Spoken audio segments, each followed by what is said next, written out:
হুম।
আচ্ছা, সুপ্রিয় শিক্ষার্থী, আসসালামু আলাইকুম। আশা করি সবাই ভালো আছেন, সুস্থ আছেন। স্বাগত জানাচ্ছি আজকের লাইভ ক্লাসে। চলে আসলাম মুসলিম শাসনামল পর্ব 2 নিয়ে।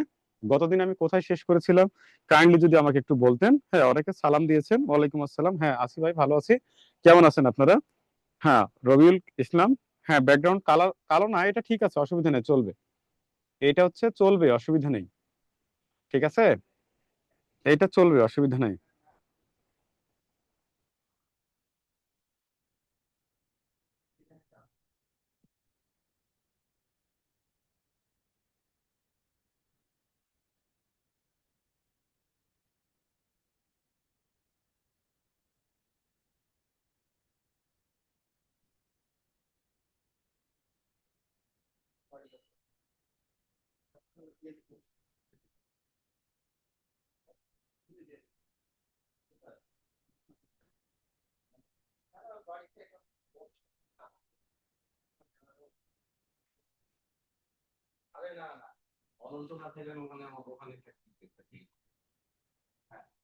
ওই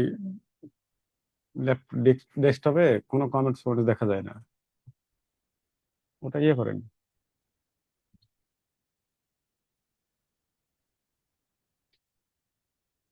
আমি তো জুমে নাই।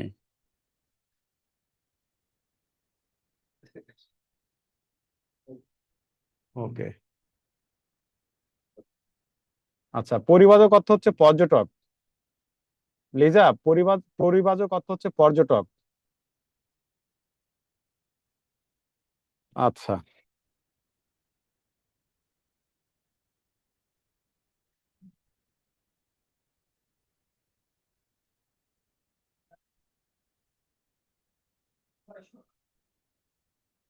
হাফিজ মঈনুল ইসলাম, ওয়ালাইকুম আসসালাম ভাই। হ্যাঁ, কিছু শোনা যায় না স্যার, শোনা যায় না। পর্যটক, আমি তো শুনতে পাচ্ছি। আচ্ছা, তার মানে আজকে হচ্ছে মুঘল শাসন পুরোটাই পড়াবো, হ্যাঁ? মুঘল শাসন পুরোটাই পড়তে হবে, ওকে। ঠিক আছে, দেখেন।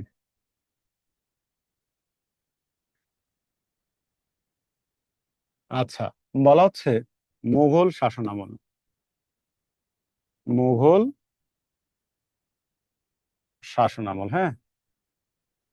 আচ্ছা, মুঘল শাসন আমল, ঠিক আছে। হ্যাঁ, মুঘল শাসন আমল। আমরা শুরুতে চলে আসবো সম্রাট বাবর। সম্রাট বাবর পুরো নাম হচ্ছে জহিরুদ্দিন মোহাম্মদ বাবর। বলা হয় 1526 সালে, 1526 সালে পানিপথের পানিপথের প্রথম যুদ্ধের মধ্য দিয়ে পানিপথের প্রথম যুদ্ধের মধ্য দিয়ে সম্রাট বাবর ভারতে মুঘল শাসন প্রতিষ্ঠা করেন। মুঘল শাসন প্রতিষ্ঠা করেন, ঠিক আছে। মুঘল শাসন প্রতিষ্ঠা করেন, ঠিক আছে। তিনি তিনি 1528 সালে ভারতের উত্তর প্রদেশের উত্তর প্রদেশের অযোধ্যায় অযোধ্যায় বাবরি মসজিদ বাবরি মসজিদ নির্মাণ করেন নির্মাণ করেন যা 6 ডিসেম্বর 6 ডিসেম্বর 1992 সালে 1992 সালে ভারতের উগ্রবাদী হিন্দুরা ভেঙে দেয় ভেঙে দেয়। দেখেন, বলা হচ্ছে কি মুঘল শাসনামল, ঠিক আছে। মুঘল শাসনামল মুঘল শাসনামল দেখেন, বলা যাচ্ছে সম্রাট বাবর মুঘল শাসনের প্রতিষ্ঠাতা হচ্ছে সম্রাট বাবর। বলা হয় 1526 সালে পানিপথের প্রথম যুদ্ধের মধ্য দিয়ে সম্রাট বাবর ভারতে মুঘল শাসন প্রতিষ্ঠা করেন। সম্রাট বাবর ভারতে মুঘল শাসন প্রতিষ্ঠা করেন। তিনি 1528 সালে ভারতের উত্তরপ্রদেশের অযোধ্যায় বাবরি মসজিদ নির্মাণ করেন, যা 6 ডিসেম্বর 1992 সাল এটা হবে। এখানে 1992 হবে, হ্যাঁ, এখানে দেখা যাচ্ছে না। এটা হবে হচ্ছে অ্যাকচুয়ালি 1992 হবে, হ্যাঁ, 1992 হবে। 1992 সালে ভারতের উগ্রবাদী হিন্দুরা এটা হচ্ছে ভেঙে দিয়েছিলেন, ঠিক আছে। এরপর 1530 সালে এই সম্রাট বাবর মৃত্যুবরণ করলে তার জ্যেষ্ঠ পুত্র হুমায়ুন হচ্ছে ক্ষমতা দখল করে। এই পর্যন্ত হয়েছে কিনা বলেন? এই পর্যন্ত হয়েছে কিনা বলেন?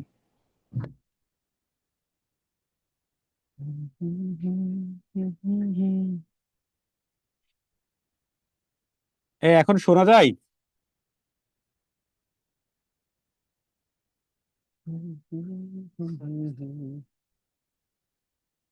আলিবাসী মাসি ভাই ভালো আছে। এখন শোনা যাচ্ছে না জুমের পোলাপান?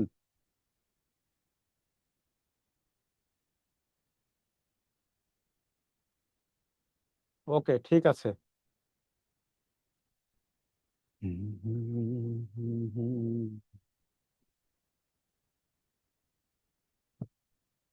লা লা লা লা লা লা, লা লা লা লা লা লা।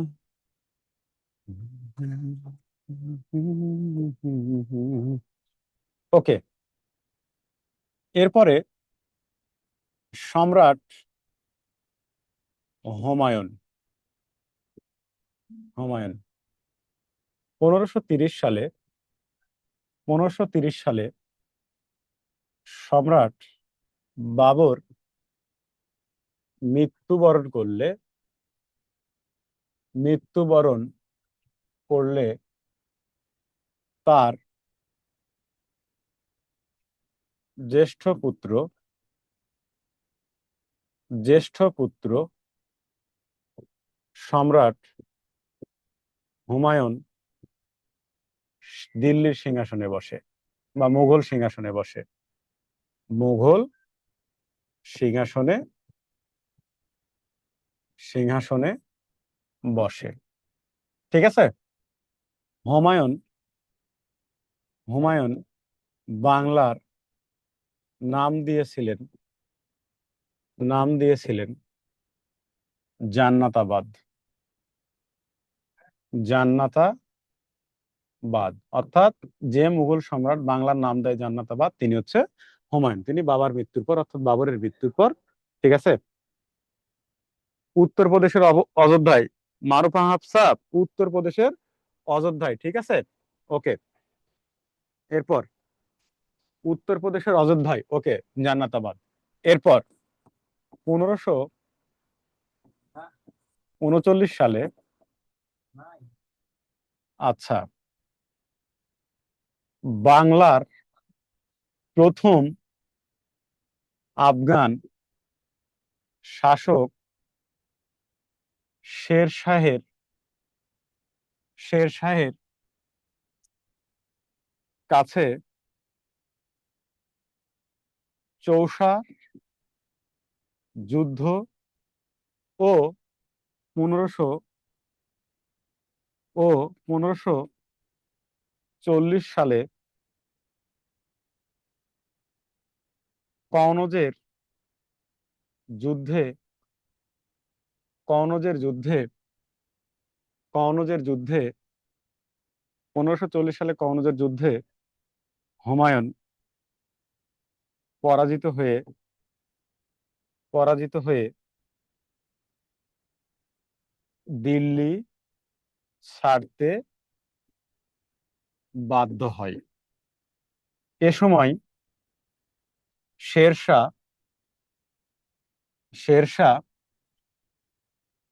বাংলা ও দিল্লি একই সাথে শাসন করেন। একই সাথে শাসন করেন করেন দেখেন, বলা হচ্ছে কি হুমায়ুন, ঠিক আছে, হুমায়ুন।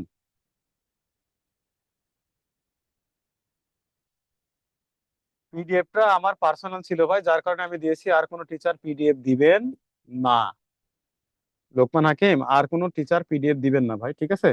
ওটা আমার পার্সোনাল ছিল, আমি দিয়ে দিয়েছি আপনাদের, ঠিক আছে। দেখেন, বলা হচ্ছে 1530 সালে সম্রাট বাবর মৃত্যুবরণ করলে তার জ্যেষ্ঠ পুত্র সম্রাট হুমায়ুন মুঘল সিংহাসনে বসে। হুমায়ুন বাংলার নাম দিয়েছিলেন জান্নাতাবাদ, তিনি শান্তিপ্রিয় ছিলেন। তো 1539 সালে বাংলার প্রথম, এই যে দেখেন, বাংলার প্রথম আফগান শাসক শেরশাহের কাছে চৌসার যুদ্ধে ও চৌসার যুদ্ধে চৌসার যুদ্ধে ও 1540 সালে কনৌজের যুদ্ধে হুমায়ুন পরাজিত হয়ে দিল্লি ছাড়তে বাধ্য হয়।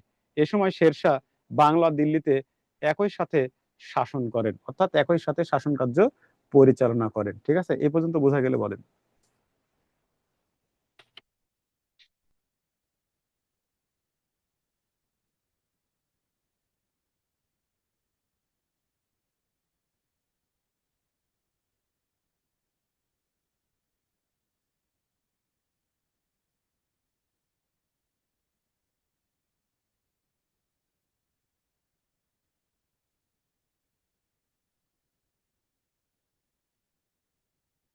এই বোঝা গেছে এটা।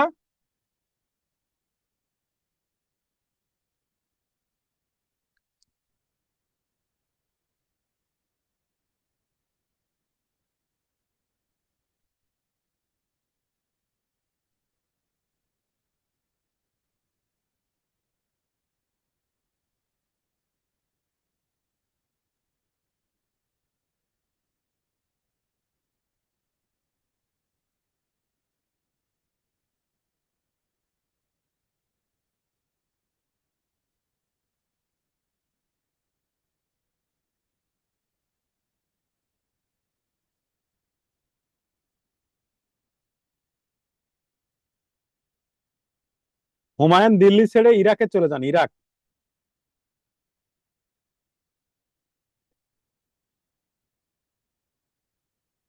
ওকে, এরপর এরপর পড়বো আমরা হচ্ছে শেরশাহ। শেরশাহ শেরশাহের আসল নাম ফরিদ। আসল নাম হচ্ছে ফরিদ। তিনি শেরশাহ সুর উপাধি ধারণ শেরশাহ সুর উপাধি ধারণ করেন এবং এবং সুর বংশ প্রতিষ্ঠা করেন। সুর বংশ প্রতিষ্ঠা করেন এবং সুর বংশ প্রতিষ্ঠা প্রতিষ্ঠা করেন। ঠিক আছে, অর্থাৎ এই শেরশাহ হচ্ছে বাংলার প্রথম আফগান শাসক। আবার তিনি বাংলার প্রথম আফগান শাসক, প্রথম আফগান শাসক শাসক যিনি যিনি তিনি বাংলার প্রথম আফগান শাসক যিনি বাংলায় বাংলায় আফগান শাসন প্রতিষ্ঠা করেন। তিনি আফগানিস্তানের অধিবাসী ছিলেন, তো আফগান শাসন প্রতিষ্ঠা করেন। আবার বাংলার প্রথম শাসক হিসেবে বাংলা একই সাথে একই সাথে বাংলা বাংলা ও দিল্লি শাসন করার শাসন করার গৌরব অর্জন করেন। তিনি বাংলার প্রথম শাসক হিসেবে একই সাথে বাংলা ও দিল্লি শাসন করার গৌরব অর্জন করেন। অর্থাৎ এর আগে কোনো বাংলার শাসক দিল্লি দখল করতে পারে নাই, এবং দিল্লি দখল করে দিল্লিতে বাংলার শাসন কিন্তু করছে প্রতিষ্ঠা করার কিন্তু করছে বাংলায়। বাংলা ও দিল্লি একই সাথে শাসন করার গৌরব অর্জন কেউ করেন না, এবং দিল্লিতে বাংলার কোনো শাসক শাসন প্রতিষ্ঠা করতে পারেন নাই। ঠিক আছে, কোনো শাসন প্রতিষ্ঠা করতে পারেন নাই। ঠিক আছে, কোনো শাসন প্রতিষ্ঠা করতে পারেন নাই। ঠিক আছে, আচ্ছা। এরপর তিনি তো শেরশাহ তো খুব অল্প সময় বাংলায় শাসন করেছিলেন, হ্যাঁ, বাংলা এবং দিল্লিতে 1540 থেকে 1546 সাল পর্যন্ত তিনি শুধুমাত্র শাসন করেন। কিন্তু এই 6 বছরে তিনি অনেকগুলো ভালো কাজ করেছিলেন। যেমন তিনি তিনি তিনি হচ্ছে ঘোড়ার ডাক ব্যবস্থার প্রচলন করেন। ঘোড়ার ডাক ব্যবস্থার প্রচলন করেন প্রচলন করেন কবুলিয়ত কবুলিয়ত ও পাট্টা প্রথার পাট্টা প্রথার প্রচলন করেন প্রচলন করেন ও ও সোনারগাঁয়ের, আচ্ছা, সোনার সোনারগাঁ থেকে সোনারগাঁ থেকে পাকিস্তানের পাকিস্তানের লাহোর পর্যন্ত লাহোর পর্যন্ত গ্র্যান্ড ট্রাঙ্ক রোড নির্মাণ করেন। গ্র্যান্ড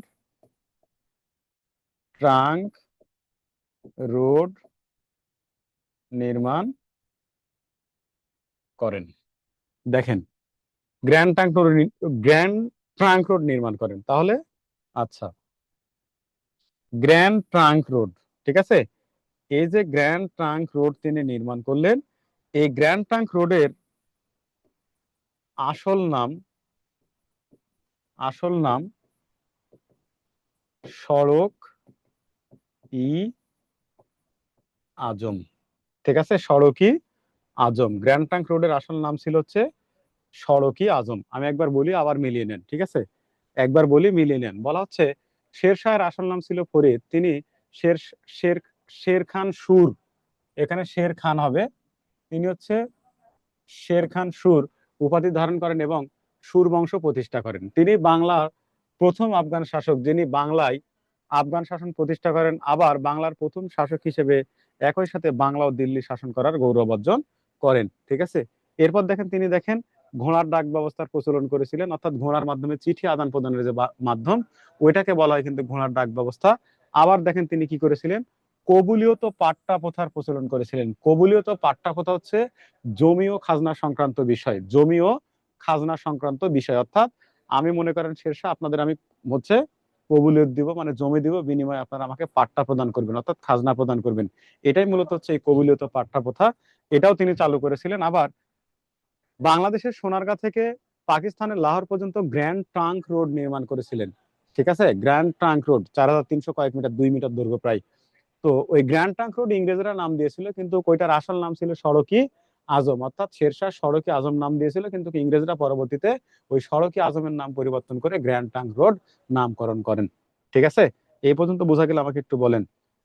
আচ্ছা, এরপরে হাবিবুল্লাহ মাস্টুর, আচ্ছা, হুমায়ুনের পরাজিত হওয়ার কারণ কি? শেরশাহর কাছে, শেরশাহের শক্তির কাছে সে পরাজিত হয়।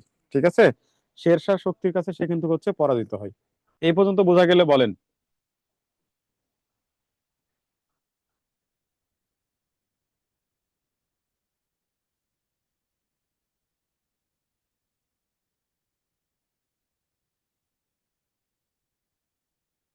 লেখা হয়েছে তো না সবার?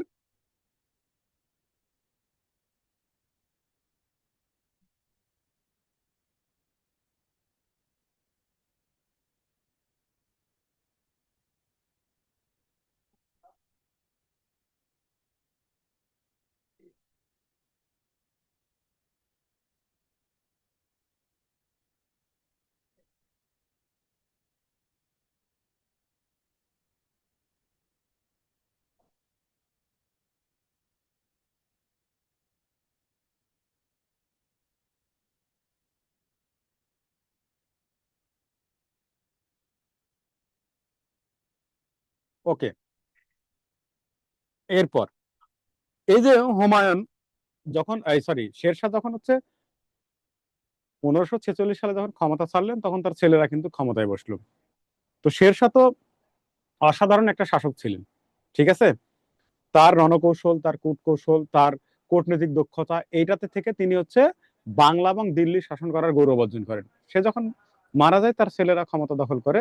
দখল করার পর শের শাহের মতো তার ছেলেরা এত তীক্ষ্ণ ছিল না, বা তীক্ষ্ণ বুদ্ধি সম্পন্ন ছিল না, এত ভালো শাসকও ছিল না। যার কারণে এই সুযোগে বাংলা এবং দিল্লি দুর্বল হয়ে পড়লে হুমায়ুন আবার এই সুযোগটা কাজে লাগায়। তখন সে কি করলো, 1455 সালে হুমায়ুন আবার ভারতে আসে। এসে কি করলো, দিল্লি আক্রমণ করে দিল্লি দখল করলো, করে আবার ভারতে তিনি মুঘল শাসন শুরু করে দিলেন। ঠিক আছে, ওকে। এরপর এরপর দেখেন, বলা হচ্ছে হুমায়ুন 1555 সালে পুনরায় পুনরায় দিল্লি দখল করেন দখল করেন। ঠিক আছে, আচ্ছা, পনেরোশো পনেরোশো 1556 সালে হুমায়ুন গ্রন্থাগারের সিঁড়ি থেকে পড়ে সিঁড়ি থেকে পড়ে মৃত্যুবরণ করেন। মৃত্যু বরণ করলে তার 13 বছর বয়সী ছেলে সম্রাট আকবর মুঘল সিংহাসনে বসেন। মুঘল সিংহাসনে বসেন। মুঘল সিংহাসনে বসেন। মুঘল সিংহাসনে বসেন। ঠিক আছে, মুঘল সিংহাসনে বসেন। ঠিক আছে, ওকে।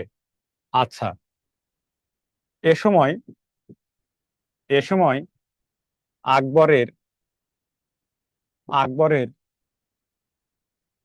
প্রধান সেনাপতি হিসেবে হিসেবে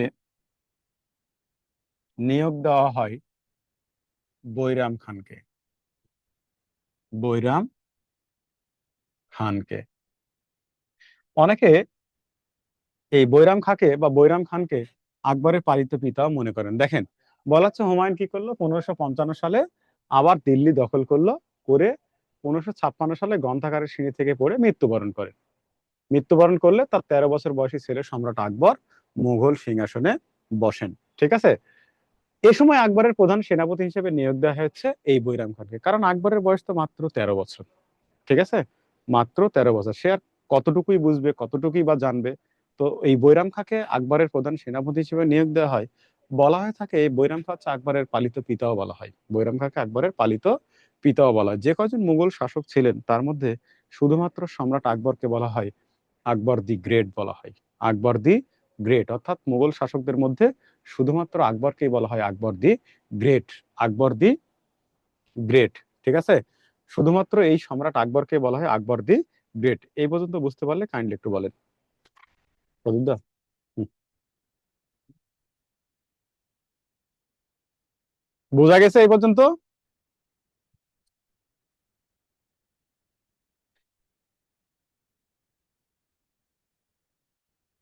कैसे कहूँ मैं तेरी जिंदगी ये कहोगे, कैसे कहूँ बिना तेरी जिंदगी। कोई साही सजा तुम।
আচ্ছা আলামিন, সিকেন্দার শাহ সুরি, হ্যাঁ আলামিন, সিকেন্দার শাহ সুরি নামে একটা ব্যক্তিকে পরাজিত করে পুনরায় কিন্তু করছে সিকেন্দার শাহ সুরি। হ্যাঁ, তিনি হচ্ছে আফগান শাসক ছিলেন। সিকেন্দার শাহ সুরি তিনিও আফগান শাসক ছিলেন।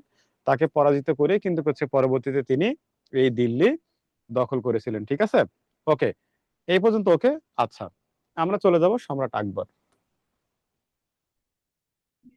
সম্রাট সম্রাট আকবর।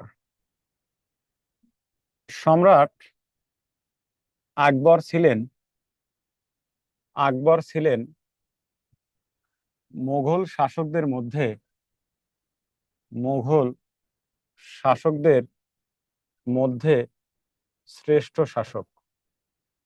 শ্রেষ্ঠ শাসক। তাকে তাকে আকবর দি গ্রেট বলা হয়।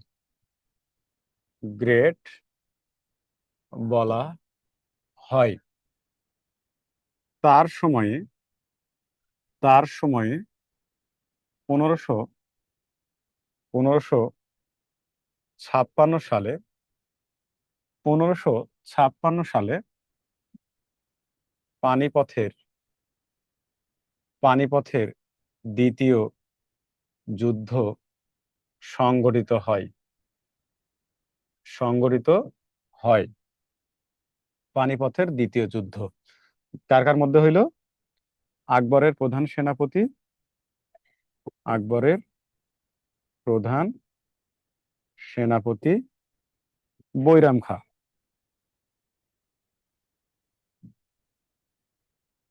বৈরাম খাঁ ও দিল্লির শাসক হিমুর মধ্যে। এই দুজনের মধ্যে যুদ্ধ হয়, পানিপথের দ্বিতীয় যুদ্ধ। এই যুদ্ধে এই বৈরাম খা জয়লাভ করার হিমু হচ্ছে পরাজিত হয়। ঠিক আছে, তাহলে দেখেন সম্রাট আকবর ছিলেন, ঠিক আছে। না, ফরিদপুরের কোনো অবস্থানে নাই, গ্র্যান্ড ট্রাঙ্ক রোড নাই ভাই। আচ্ছা দেখেন, সম্রাট আকবর ছিলেন মুঘল শাসকদের মধ্যে শ্রেষ্ঠ শাসক। তাকে আকবর দি গ্রেট বলা হয়। তার সময়ে 1556 সালে পানিপথের দ্বিতীয় যুদ্ধ সংঘটিত হয়েছিল। এই দ্বিতীয় যুদ্ধে সংঘটিত হয় আকবরের প্রধান সেনাপতি বৈরাম খা ও দিল্লির শাসক হিমুর মধ্যে। এই যুদ্ধে এই বৈরাম খা জয়লাভ করে হিমু, এবং এই হিমু হচ্ছে পরাজিত হয়। হিমু হচ্ছে পরাজয় বরণ হিমু হচ্ছে পরাজয় বরণ হিমু হচ্ছে পরাজয় বরণ করে। ঠিক আছে, ওকে। আচ্ছা, এই পর্যন্ত হইলে একটু বলেন তো ভাই, এই পর্যন্ত হইলে একটু বলেন।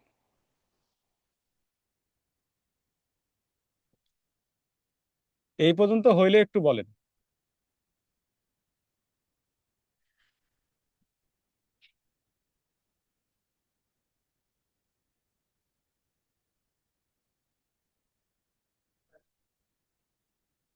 कैसे कहूँ बिना तेरी जिंदगी कहोगी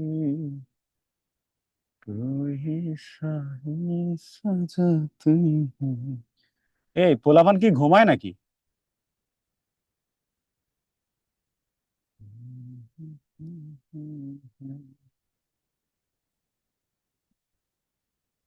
আরে বাহ,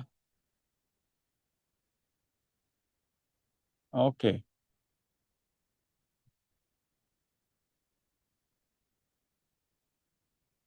কি মনোযোগ পোলাপান আমার, মনোযোগী পোলাপান আমার, দেখেন।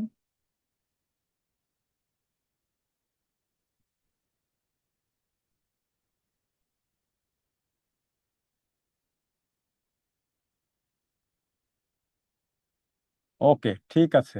আরে গান বলে ভালো, গানই তো বলি নাই, গুনগুন করে গাচ্ছিলাম। যাই হোক, দেখেন এরপরে আকবর কতগুলো কাজ করে দেখেন। আকবর আকবর কতগুলো কাজ করে। যেমন প্রথমে হচ্ছে কি করে, বলা হয় বাংলা সন, বাংলা নববর্ষ, আবার পুণ্যাহ অনুষ্ঠান চালু করেন। পুণ্যাহ বলতে হালখাতা বোঝায়, হ্যাঁ। হালখাতা, হ্যাঁ। হালখাতা, হালখাতা খাইছেন কখনো? ছোটবেলায় খুব খাইছি, ছোটবেলায় খুব খাইছি। ও আচ্ছা, ঠিক আছে। এরপর দেখেন বলা হচ্ছে তিনি দিন ই এলাহি নামে 1582 সালে 1582 সালে একটি নিজস্ব ধর্ম চালু করেন।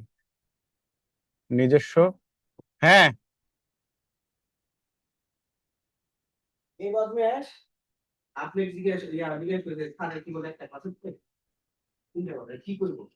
এটা আমার 7 নাম্বার ক্লাস আজকে। আজকে না তো, প্রতিদিনই তো। না, আমি চাটা এখন কিছু খাবো না। না, কিছুই না আর। এটা আমার 7 নাম্বার ক্লাস। ওই সকাল 8টায় শুরু হয়েছে, চলছে আলহামদুলিল্লাহ। আচ্ছা, এরপর দেখেন তিনি দিন এলাই নামে 1582 সালে একটি নিজস্ব ধর্ম নিজস্ব ধর্ম চালু করেন করেন যার অনুসারী ছিল যার অনুসারী ছিল 19 জন। আচ্ছা, এরপর তিনি জিজিয়া ও তীর্থকর রহিত করেন রহিত করেন ঠিক আছে, তিনি জিজিয়া ও তীর্থকর রহিত করেন। জিজিয়া ও তীর্থকর হচ্ছে অমুসলমানদের উপর আরোপিত একটা কর। জিজিয়া ও তীর্থকর হচ্ছে অমুসলমানদের উপর আরোপিত একটা কর। এরপর তিনি তিনি মনসবদারি প্রথা মনসবদারি প্রথা তিনি মনসবদারি প্রথা চালু করেন। মনসবদারি হচ্ছে মনসবদারি প্রথা হচ্ছে একটা উপাধি, সম্মানীয় একটা উপাধি, সম্মানীয় উপাধি, যারা রাষ্ট্রের ভালো কাজ করে তাদেরকে তিনি উপাধিটা প্রদান করতেন। ঠিক আছে, ওকে। এরপর তিনি 1576 সালে বাংলায় বাংলায় বাংলায় মুঘল শাসন প্রতিষ্ঠা করেন। দেখেন, ভারতে বা দিল্লিতে মুঘল শাসন প্রতিষ্ঠা করে বাবর, তাকে মুঘল শাসনের প্রতিষ্ঠাতা কিন্তু বলা হয় দিল্লিতে বা ভারতে। কিন্তু বাংলায় মুঘল শাসন প্রতিষ্ঠা করে কিন্তু হচ্ছে সম্রাট আকবর। তিনি 1576 সালে কি করেন, বাংলায় হচ্ছে মুঘল শাসন প্রতিষ্ঠা করেন। একটা নোট লেখে নেন এখানে, যে বাংলার শেষ শেষ আফগান শাসক দাউদ খান কররানী, দাউদ খান কররানী, তাকে 1575 সালে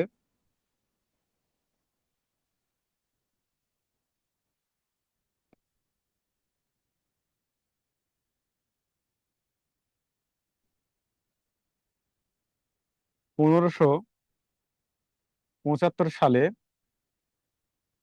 আকবরের প্রধান সেনাপতি আকবরের প্রধান সেনাপতি মানসিংহ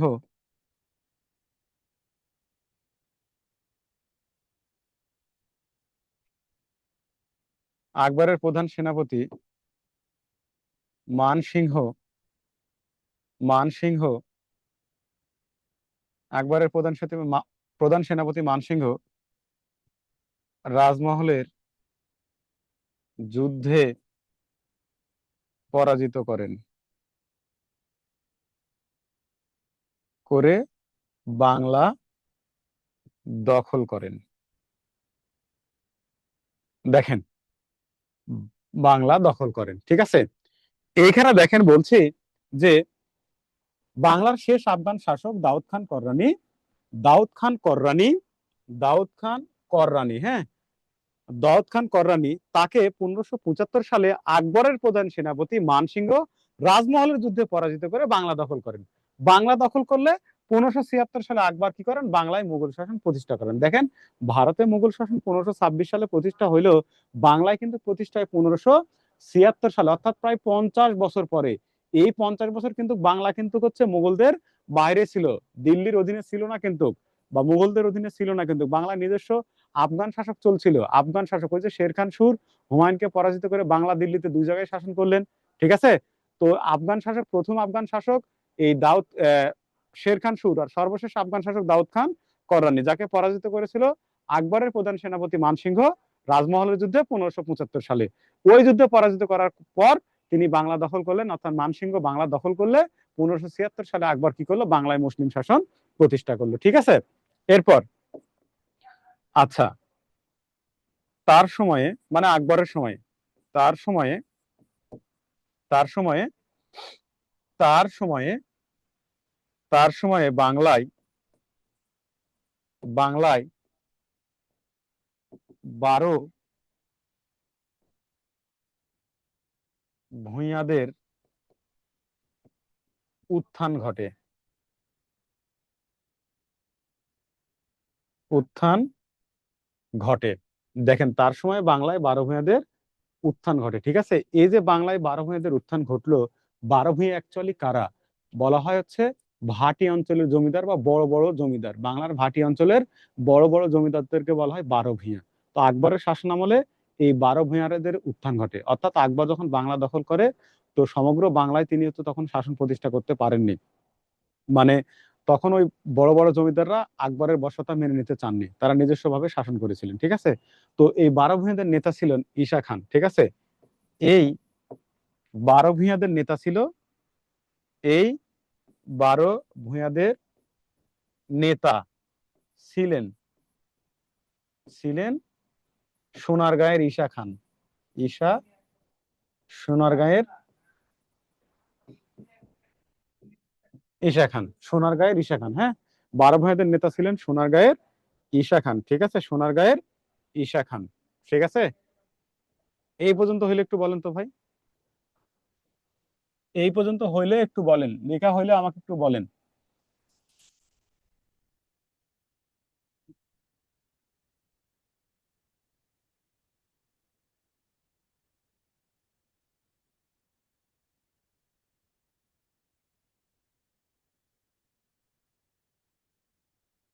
হালিমা সুমু, ঠিক আছে ভাই, ওকে। বাংলা স্বর্ণের ভিত্তি, হাফেজ মনিরুল ইসলাম। বাংলা স্বর্ণের ভিত্তি 1584 সাল। 1584 সাল। 1584 সাল। ইংরেজি 1584 সাল। হ্যাঁ, বাংলা সনের গোড়াপত্তন শুরু হয়। হুম। লেখা হইলে বলবেন সবাই, কেমন?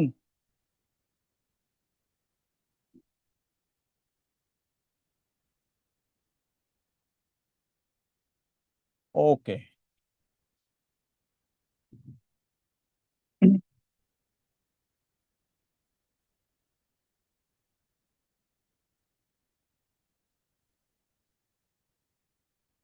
এরপর আকবরের সভাসদে 9 জন ব্যক্তি ছিল, টোটাল 9 জন ব্যক্তি, যারা বিভিন্নভাবে আকবরের সভাসদটাকে অলঙ্কৃত করে রাখতো। ওই 9 জন ব্যক্তিকে বলা হয় নবরত্ন বলা হয়। ঠিক আছে, এর মধ্যে 2-3 জনের নাম আমি লিখে দিব আপনাদের। ঠিক আছে, এই নবরত্নদের মধ্যে 2-3 জনের নাম আমি লিখে দিব। ঠিক আছে, তার মধ্যে একজন হচ্ছে আবুল ফজল। আবুল ফজল আকবরের সভাকবি ছিলেন। আকবরের সভা কবি ছিলেন। আকবরের সভাকবি ছিলেন তিনি। আকবরের আকবরের আত্মজীবনীমূলক গ্রন্থ লিখেছিলেন। আত্মজীবনী মূলক গ্রন্থ লিখেছিলেন লিখেছিলেন যার নাম আইনি আকবরী। আইন ই আকবরী। আইনি আকবরী। তাহলে এই আইনি আকবরী গ্রন্থের লেখক হচ্ছে আকবরের সভাকবি আবুল ফজল। হ্যাঁ, এই গ্রন্থে মানে আইনি আকবরী গ্রন্থে, এই গ্রন্থে এই গ্রন্থে সর্বপ্রথম সর্বপ্রথম বাংলা নামের উল্লেখ পাওয়া যায়। বাংলা নামের উল্লেখ পাওয়া যায়, অর্থাৎ আইনি আকবরী গ্রন্থে সর্বপ্রথম বাংলা নামের উল্লেখ পাওয়া যায়। এই গ্রন্থে সর্বপ্রথম বাংলা নামের উল্লেখ পাওয়া যায়। ঠিক আছে, ওকে। এরপর আকবরের আকবরের রাজসভায় রাজসভায় সঙ্গীতজ্ঞ সঙ্গীতজ্ঞ মানে সঙ্গীত শিল্পী ছিলেন।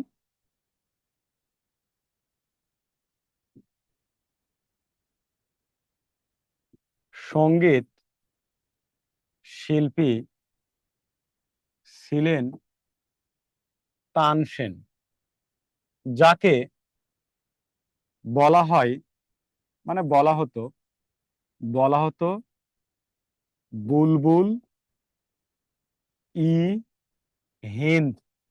বুলবুলি হিন্দ, অর্থাৎ এই তানসেনকে বলা হতো বুলবুলি হিন্দ বা গানের পাখি। তিনি এত ভালো গান করতেন যে তার আহ গান করার সময় কোনো মিউজিক লাগতো না। ঠিক আছে, এরপর আকবরের আকবরের রাজস্ব মন্ত্রী ছিলেন টোডর মল। এই পর্যন্ত লিখে নেন। তাহলে বলছি, আবুল ফজল আকবরের সভাকবি ছিলেন। তিনি আকবরের আত্মজীবনীমূলক গ্রন্থ লিখেছিলেন যার নাম আইনি আকবরী। এই গ্রন্থের সর্বপ্রথম বাংলা নামের উল্লেখ পাওয়া যায়। আচ্ছা, এরপর আকবরের রাজসভায় সঙ্গীত শিল্পী ছিলেন তানসেন, যাকে বলা হতো বুলবুলি হিন্দ, যাকে বলা হতো বুলবুলি হিন্দ। ঠিক আছে। এরপর আকবরের রাজস্ব মন্ত্রী ছিলেন হচ্ছে টোডরমল। বারো ভাইয়ের নির্দিষ্ট কোন হচ্ছে জমিদার উল্লেখ উল্লেখ করা যায় না ভাই, অনেকগুলো জমিদার ছিল ভাটি অঞ্চলের। হাবিবুল্লাহ মাস্টার অনেকগুলা জমিদার ছিল, কেউ বলছে 17 জন, তার ভিতর অনেকে বলছে তার বেশি। ভাটি অঞ্চলের জমিদার তো অনেকগুলো, অনেকগুলো জমিদারের নাম ছিল। ঠিক আছে, অনেকগুলো জমিদারের নাম ছিল।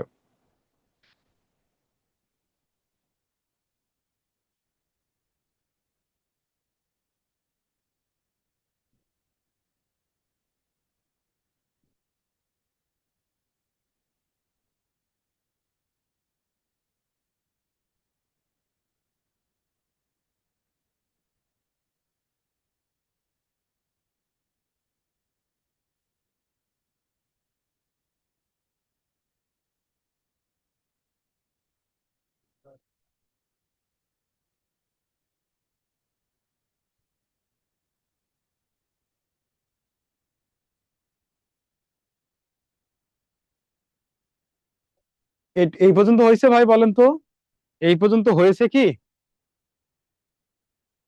ওকে, ঠিক আছে। খুঁজি তোমায় স্বপ্ন গানে, আজও তোমার স্পর্শ লোভে।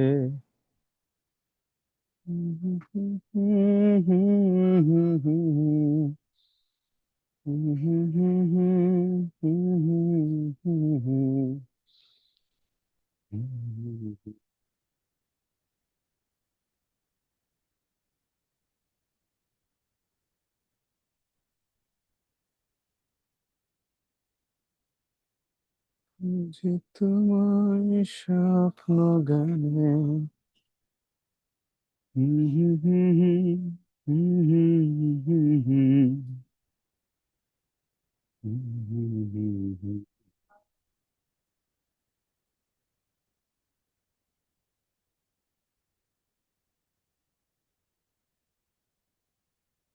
তুমি আমার আশার শ্রাবণ, তুমি বসন্ত বাহার। কই, ঠিকই তো আছে ভাই। সব কবিতার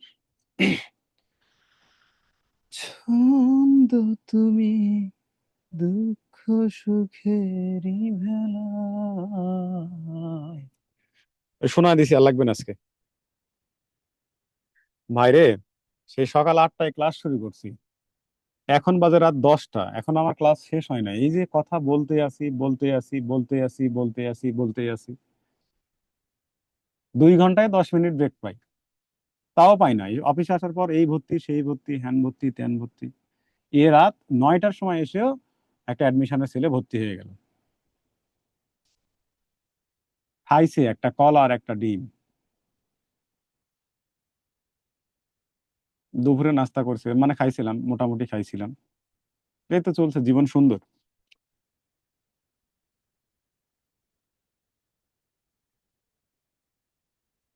আলহামদুলিল্লাহ, দাওয়াত কবুল করলাম, একদিন রাজশাহী এসে খাইয়ে যান, খাওয়াই যান। হ্যাঁ লিজা, খাওয়াই যান ভাই, হ্যাঁ। বরে নিয়ে এসে খাওয়াই যান।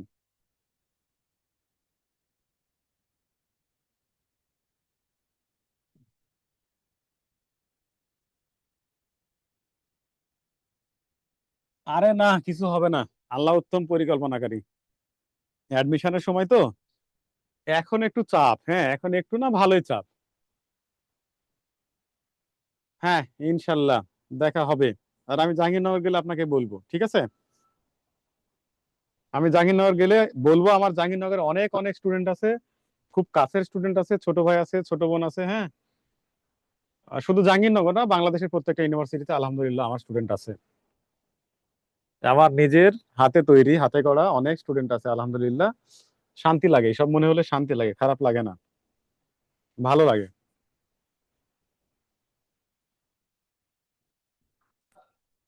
কেন রোদের মতো হাসিলে না, আমায় ভালোবাসিলে না। আমার কাছে দিন ফুরালে আসলে না। আমি আপাতত আপনাদের মতোই বেকার, কিছু করি না, তবে ট্রাই করতেছি কিছু একটা করার। দোয়া রাখেন আমার জন্য, হ্যাঁ। আপনাদের জন্য দোয়া থাকবে, অনেক অনেক দোয়া। ঠিক আছে।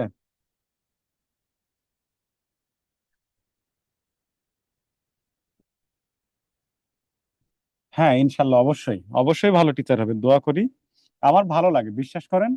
কে কি বললো আমার যায় আসে না, তবে পড়ানোর মধ্যে যখন থেকে ঢুকছি তখন আমার খুব ভালো লাগে। আলমগীর, থ্যাংক ইউ ভাই। আমার পড়ানোটা খুব ভালো লাগে, আমি খুব এনজয় করি। আমি সত্যিই খুব এনজয় করি, বিশ্বাস করেন। পড়ানোটা আমি সত্যিই এনজয় করি, আমার শিখাইতে পারলেই কেমন জানি হচ্ছে ভালো লাগে এরকম। আমি যখন ফার্স্ট ইয়ারে পড়ি, 14 সাল, তখন থেকে হচ্ছে এই অ্যাডমিশনের টিউশনি পড়ে, প্রাইভেট ব্যাচ পড়ে। তো এই তো আজকে 25 সাল, আলহামদুলিল্লাহ চলছে, ভালোই চলছে আলহামদুলিল্লাহ। খারাপ লাগে না, ভালোই লাগে, যেভাবে হোক পড়াইতেছি তো। আর রিজিক তো কোনো না কোনো ভাবে আসতেছে। হ্যাঁ, চেষ্টা করছি, অনেকগুলো ভাইবা টাইবাও দিয়েছি। তো স্বপ্ন ছিল যে এসআই হব, নাহলে ভার্সিটি টিচার হব, নাহলে বিসিএস ক্যাডার হব। এখনো ওই তিনটা ভূত মাথার মধ্যে থেকে যায় নাই। এসআইটা চলে গেছে, কারণ বয়স শেষ হয়ে গেছে, তো এসআই 27 বছর পার হয়ে গেছে। ঠিক আছে। তো এখন দেখা যাচ্ছে যে ওটা দুইবার ভাইবাও দিয়েছিলাম এসআইয়ের, আপার সময়, হ্যাঁ। 22 23 দুইবার ভাইবা দিয়েছিলাম, হয় নাই। যাক, আল্লাহ মাফ করুক। আল্লাহ হয়তো রিজিকে অন্য কিছু রাখছে। ঠিক আছে। এরপর হচ্ছে পরবর্তীতে যেটা হইলো সেটা হচ্ছে প্রাইমারি দুইবার ভাইবা দিলাম, হয় নাই, তখন তো কোঠা ছিল, প্রচুর কোঠা। এরপর আবার হচ্ছে আরো কয়েকটা হয়, কয়েকটা ক্যান্টনমেন্টের ভাইবা দিলাম, কয়েকটা ইউনিভার্সিটিতেও ভাইবা দিলাম। দেখি লেগে আছি, আল্লাহ তবে ভালো রাখছে তো আলহামদুলিল্লাহ। কষ্ট করি, ভালো লাগে, দিন শেষে ভালো লাগে যে না, আমি অন্তত কিছু করি নাই এমনটি না, কিছু একটা করতেছি। মানে মা বাবার জন্য কিছু করতেছি, ফ্যামিলির জন্য কিছু করতেছি, হচ্ছে কোনো না কোনো ভাবে হচ্ছে, তো এই জন্য অ্যাকচুয়ালি আফসোস হয় না। এই যে সারাদিনে আজকে 8টা থেকে 10টা, 10টা থেকে 12টা, 12টা থেকে 2টা, 2টা থেকে 4টা, আবার 4টা থেকে 6টা, তারপর 1 ঘন্টা রেস্ট পাইছি। 1 ঘন্টা পর আবার 7টায় ক্লাস শুরু করছি, 7টা থেকে হচ্ছে 8টা 50, তারপরে এই যে আপনাদের 9টায় শুরু করেছি, হয়তো 11টায় শেষ করব। তারপর রুমে যাব, ফ্রেশ হব, খাবো। তারপর আগামীকালের কোশ্চিন করা লাগবে, কোশ্চিন টোশ্চিন করবো। এই ঘুমাইতে ঘুমাইতে 2টা, একটু পড়াশোনাও করব যতটুকু পারি, মানে 1 ঘন্টা হলেও পড়বো। তারপরে গিয়ে আবার সকালে উঠবো ইনশাল্লাহ, তারপর আবার চলবে 8টা থেকে, আবার চলবে রাতে 11টা। ঠিক আছে। আলহামদুলিল্লাহ, আল্লাহ ভালো রাখছে, খুবই ভালো রাখছে, এটা নিয়ে কোনো আফসোস নাই। মানে সত্যি আফসোস নাই। আফসোস নাই বলতে কি যে খুব সাধারণ ফ্যামিলি থেকে আসছি তো, একসময় অসাধারণ ছিল কিন্তু পরে সাধারণ হয়ে গেছিল। তো এখন আবার দেখছি যে না, আগের জায়গায় যাবো ইনশাল্লাহ, যাবো, আগের জায়গায় চলে যাবো ইনশাল্লাহ। তো সময় সবসময় মানুষের ভালো যায় না। ধৈর্য ধরেন, আপনারাও ধৈর্য ধরেন, পড়াশোনা করেন, দেখেন ভালো কিছু হবে, হ্যাঁ। ঠিক আছে।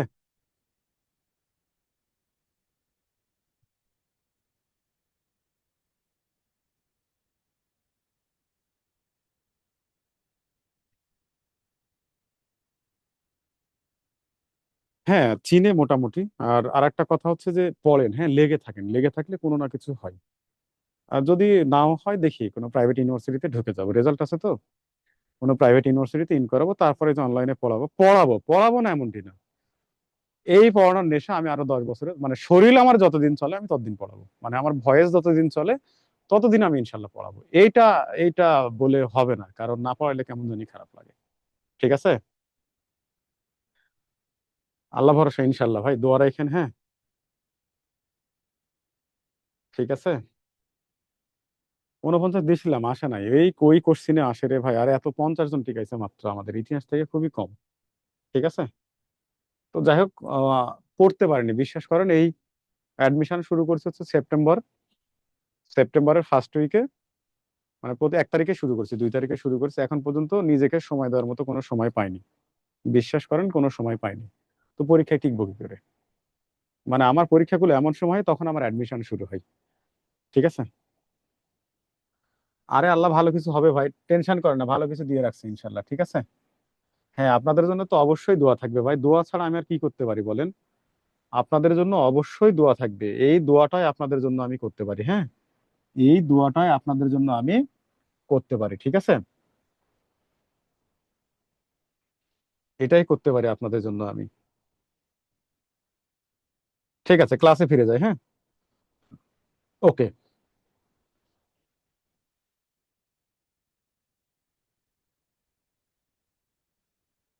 ওকে, এরপর এরপর সম্রাট আকবর আপাতত শেষ। আমরা চলে যাব হচ্ছে জাহাঙ্গীর। সম্রাট জাহাঙ্গীর, সম্রাট জাহাঙ্গীর। হ্যাঁ, সম্রাট জাহাঙ্গীর। মুঘল শাসকদের মধ্যে শ্রেষ্ঠ শাসক আকবর, মানে বাবর প্রতিষ্ঠা করলো, হুমায়ুন সেটাকে ধরে রাখলো, আকবর একবারে স্বর্ণ শিখরে নিয়ে চলে গেছিল।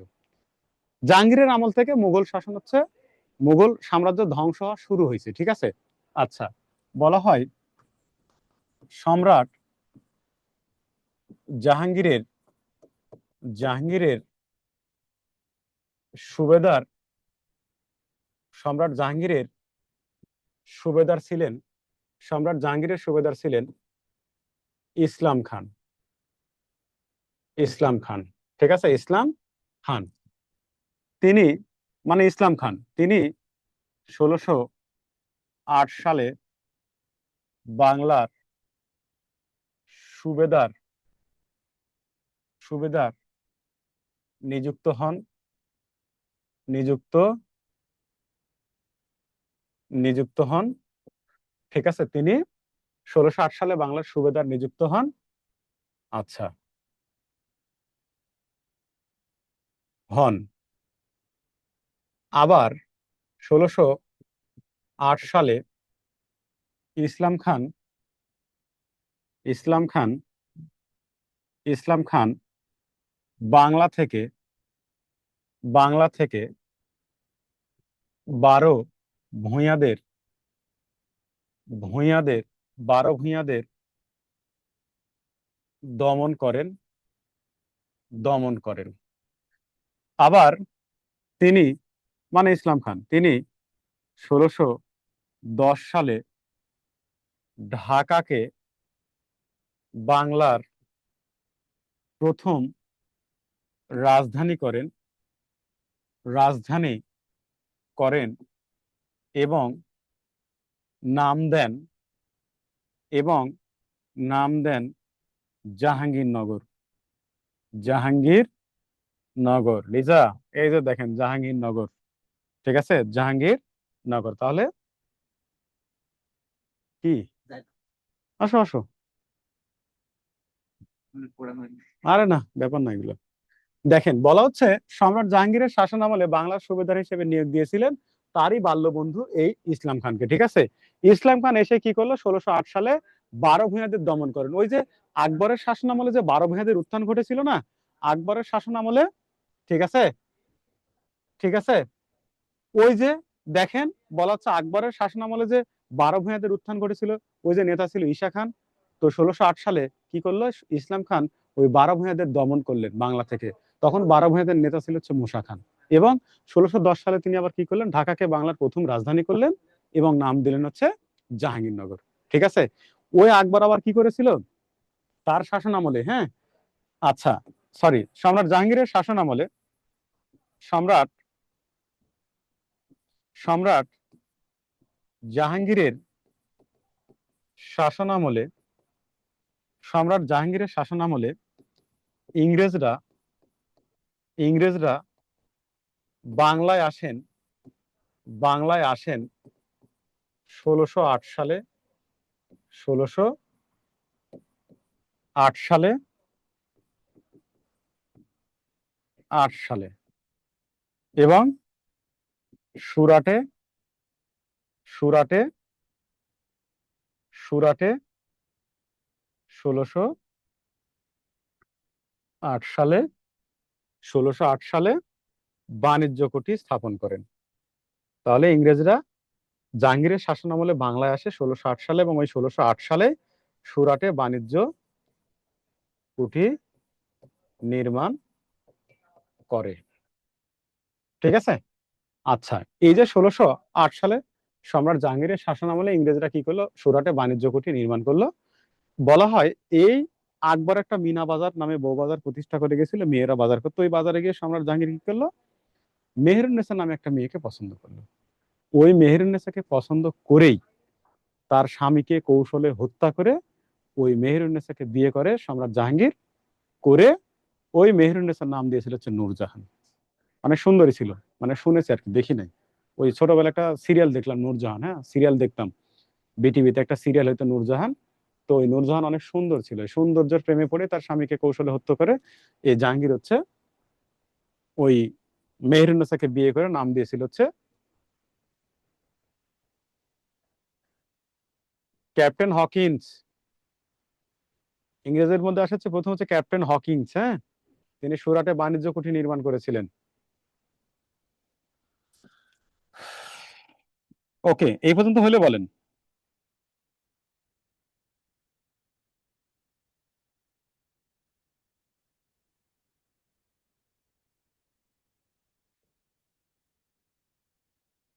আরে গান টান পারি না রে ভাই, ওই একটু একটু বলি তাই, আর কিছু না।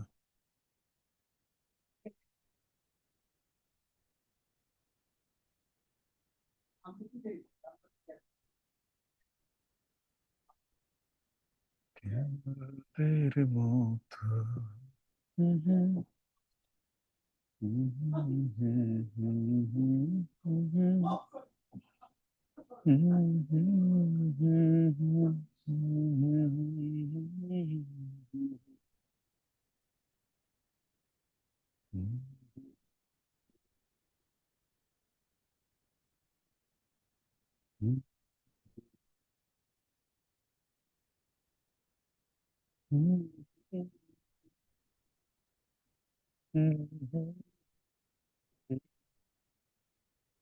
হুম হুম গানগুলো বলছিল তোমারে,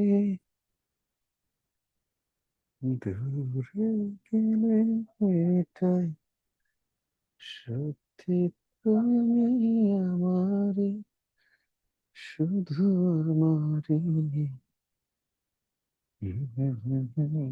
এরপরে আমরা চলে আসবো হচ্ছে সম্রাট শাহজাহান।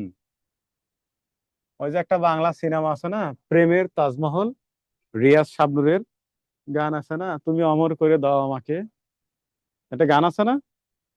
আচ্ছা, আর একটা গান আছে আমার প্রেমের তাজমহল। তো বলা হয়ে থাকে যে বাবর মুঘল সাম্রাজ্য প্রতিষ্ঠা করেছে, হুমায়ুন সেটাকে টিকিয়ে রেখেছিল, আকবর সেটাকে স্বর্ণ শিখরে নিয়ে গেছিল, জাহাঙ্গীর থেকে ধ্বংস শুরু, শাহজাহানের সময় পুরোটা ধ্বংস হয়েছিল। কারণ সাত আটটা বিয়ে করে চতুর্থ স্ত্রীর জন্য এই বেটা তাজমহল নির্মাণ করেছিল। কি প্রেম, তাও মৃত্যুর পরে ধ্বংস করে দিয়েছিল রাজকোষ, মুঘল সাম্রাজ্যের রাজকোষ একদম ধ্বংস করে দিয়েছিল। ঠিক আছে।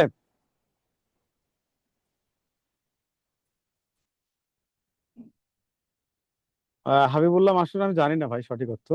হ্যাঁ, সিরিয়াসলি জানি না নূরজাহান শব্দের অর্থ কি, কেউ জানলে বলে দিন, ঠিক আছে।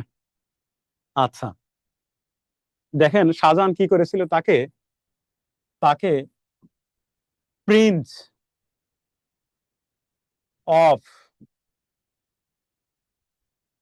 বিল্ডার্স বলা হয়। তাহলে প্রিন্স অফ বিল্ডার্স বলা হয় কাকে? সম্রাট শাহজাহানকে, ঠিক আছে।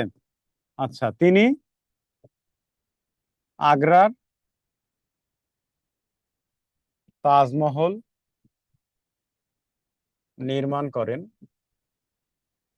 এই তাজমহল কিন্তু হচ্ছে যমুনা নদীর তীরে অবস্থিত, যমুনা নদীর তীরে অবস্থিত, দিল্লিতে,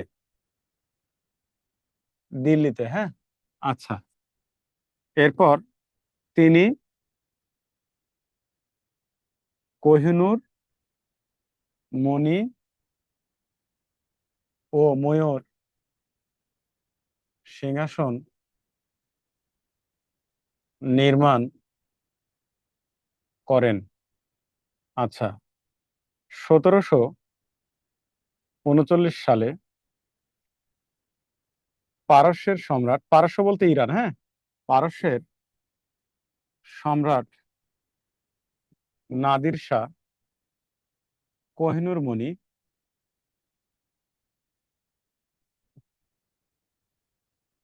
কোহিনূর মণি ও ময়ূর সিংহাসন লুট করে নিয়ে যান নিয়ে যান বর্তমানে বর্তমানে কোহিনূর মণি ব্রিটিশ মিউজিয়ামে সংরক্ষিত রয়েছে। ব্রিটিশ মিউজিয়ামে সংরক্ষিত আছে। তাহলে দেখেন, মুঘল সম্রাটদের মধ্যে, ঠিক আছে, প্রিন্স অফ বিল্ডার্স বলা হয়। হ্যাঁ,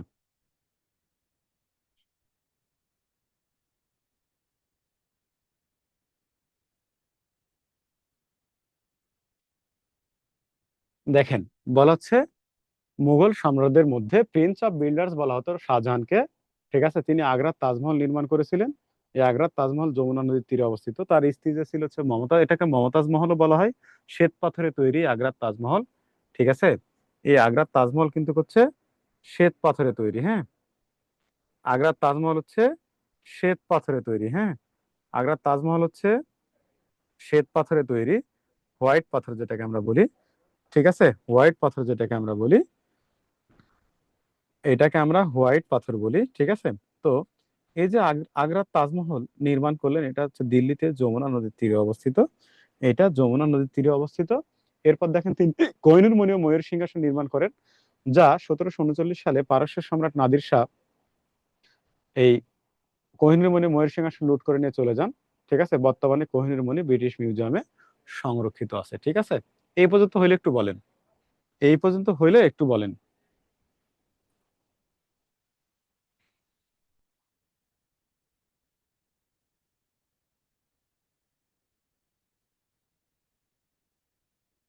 ওকে, ঠিক আছে।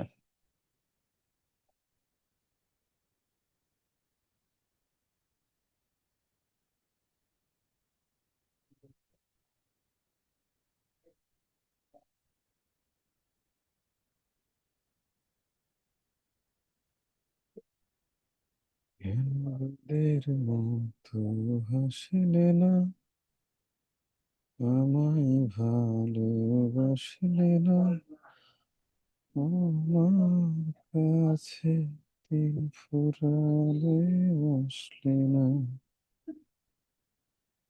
এই মন কেমনের জন্মদিন, তবু করে থাকা কঠিন, আমার কাছে খরস্রোতা গতিহীন।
ওকে,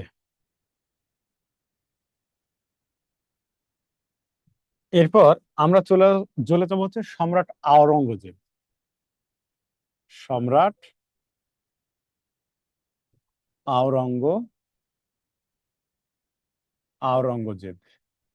আচ্ছা, তিনি সুন্নি মুসলিম ছিলেন। সুন্নি মুসলিম ছিলেন। আচ্ছা, তিনি সুন্নি মুসলিম ছিলেন। ঠিক আছে, তাকে জিন্দা পীর বলা হতো। জিন্দা পীর তাকে জিন্দা পীর বলা হতো। মানে সুন্নি মুসলিম হওয়ার কারণে তাকে জিন্দা পীর উপাধি দেওয়া হয়েছিল আর কি। এরপর তিনি বাদশাহ আলমগীর নামে পরিচিত ছিলেন, পরিচিত ছিলেন, পরিচিত ছিলেন। এরপর এরপর তিনি জিজিয়া ও তীর্থকর পুনরায় চালু করেন, পুনরায় চালু করেন। দেখেন আমি কি বললাম যে সম্রাট আওরঙ্গজেব তিনি হচ্ছে সুন্নি মুসলিম ছিলেন, ঠিক আছে, তাকে জিন্দা পীর বলা হতো, তিনি বাদশাহ আলমগীর নামে পরিচিত ছিলেন। আবার ওই যে আকবর, সম্রাট আকবর জিজিয়া ও তীর্থকর রহিত করেছিলেন সেটা তিনি আবার পুনরায় চালু করলেন, ঠিক আছে, তিনি পুনরায় কি করলেন, চালু করলেন, তিনি পুনরায় চালু করলেন, ঠিক আছে, তিনি পুনরায় আবার কি করলেন, এই জিজিয়া ও তীর্থকর হচ্ছে চালু করলেন, ঠিক আছে। ওকে, এই পর্যন্ত হইলে বলেন। এরপর হচ্ছে সম্রাট দ্বিতীয় বাহাদুর শাহ, ঠিক আছে, সর্বশেষ সর্বশেষ মুঘল সম্রাট দ্বিতীয় বাহাদুর শাহ, বাহাদুর শাহ 1857 সালে, 57 সালে সিপাহী বিদ্রোহের, সিপাহী বিদ্রোহে ব্রিটিশদের কাছে, ব্রিটিশদের কাছে পরাজিত হয়ে, পরাজিত হয়ে, পরাজিত হয়ে, ব্রিটিশদের কাছে পরাজিত হয়ে 1858 সালে, 1858 সালে, 1858 সালে রেঙ্গুনে, রেঙ্গুনে বা ইয়াঙ্গুনে, মানে রেঙ্গুনের বর্তমান নাম ইয়াঙ্গুনে নির্বাসিত হন, নির্বাসিত হয়েছিলেন, হয়েছিলেন ও এবং এবং এবং 1862 সালে ইয়াঙ্গুনে, ইয়াঙ্গুন বা রেঙ্গুন, ইয়াঙ্গুনে মৃত্যু বরণ করেন। দেখেন আমি বলেছি দ্বিতীয় বাহাদুর শাহ, তাই না? তাহলে দেখেন সর্বশেষ মুঘল সম্রাট দ্বিতীয় বাহাদুর শাহ 1857 সালে সিপাহী বিদ্রোহে ব্রিটিশদের কাছে পরাজিত হয়ে 1858 সালে রেঙ্গুনে বা ইয়াঙ্গুনে নির্বাসিত হয়েছিলেন এবং 1862 সালে ইয়াঙ্গুনে মৃত্যুবরণ করেন। তিনি হচ্ছে সর্বশেষ মুঘল শাসক। এই পর্যন্ত পড়া হলে আমাকে বলেন।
হয়েছে এ পর্যন্ত?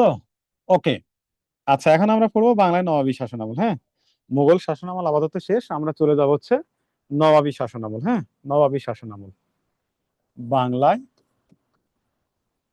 নবাবী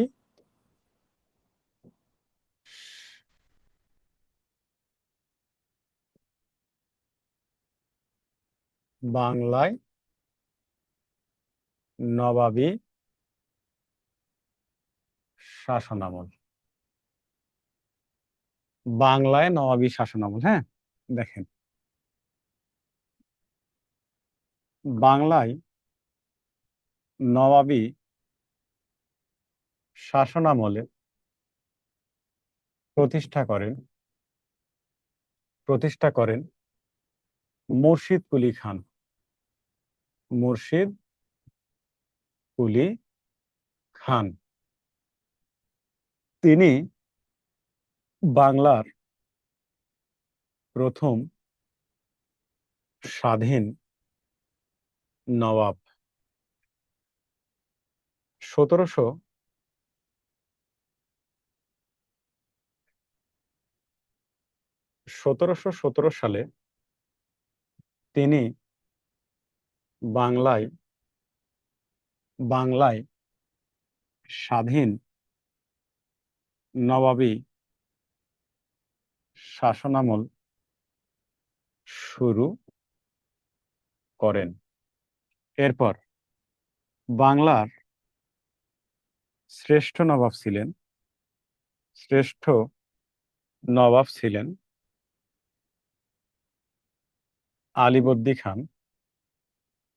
আলীবর্দী খান। বাংলার শেষ নবাব ছিলেন শেষ স্বাধীন নবাব ছিলেন সিরাজউদ্দৌলা। সিরাজ উদ দৌলা। 1757 সালের 23শে জুন 23শে জুন ইংরেজ সেনাপতি লর্ড ক্লাইভের কাছে লর্ড ক্লাইভের কাছে তিনি পলাশির যুদ্ধে পলাশির যুদ্ধে পরাজিত ও নিহত হন। যদিও পরে মেরে ফেলা হয়। পরা পরাজিত ও নিহত হন। ঠিক আছে। এরপর বাংলার শেষ নবাব ছিলেন নিজামুদ্দৌলা। নিজামুদ্দৌলা। দেখেন, এখন দেখেন, আমি বলেছি যে বাংলায় নবাবী শাসনামল প্রতিষ্ঠা করেন মুর্শিদ কুলি খান। তিনি বাংলার প্রথম স্বাধীন নবাব।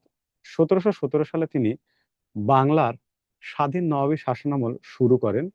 বাংলার শ্রেষ্ঠ নবাব ছিলেন আলীবর্দী খান, আর বাংলার শেষ স্বাধীন নবাব ছিলেন সিরাজউদ্দৌলা। 1757 সালে 23শে জুন ইংরেজ সেনাপতি লর্ড ক্লাইভের কাছে তিনি পলাশী যুদ্ধে পরাজিত ও নিহত হন। এরপর বাংলার শেষ নবাব ছিলেন হচ্ছে নিজামুদ্দৌলা। ঠিক আছে। এই পর্যন্ত বোঝা গেছে কিনা বলেন? আজকের ক্লাস কিন্তু হচ্ছে এই পর্যন্তই। ঠিক আছে। আজকের ক্লাসটা হচ্ছে এই পর্যন্তই।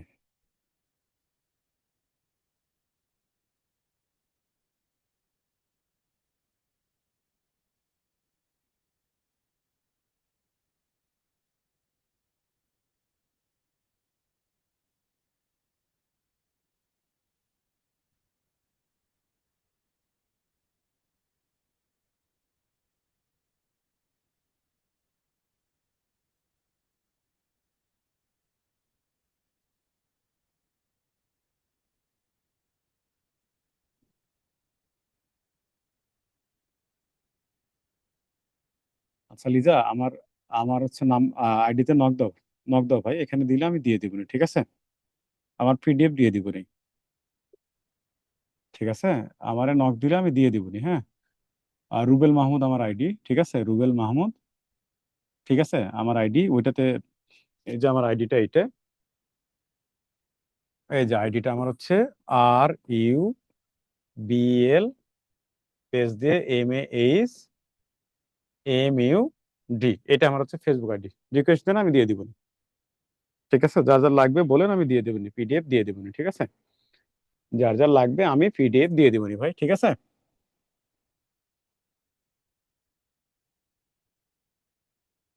আচ্ছা, এই পর্যন্ত হয়েছে কিনা একটু বলেন তো ভাই সবাই।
ওকে, তাহলে আপনারা ভালো থাকবেন, সুস্থ থাকবেন, নেক্সট ক্লাসে দেখাবেন ইনশাল্লাহ। ঠিক আছে, আসসালামু আলাইকুম।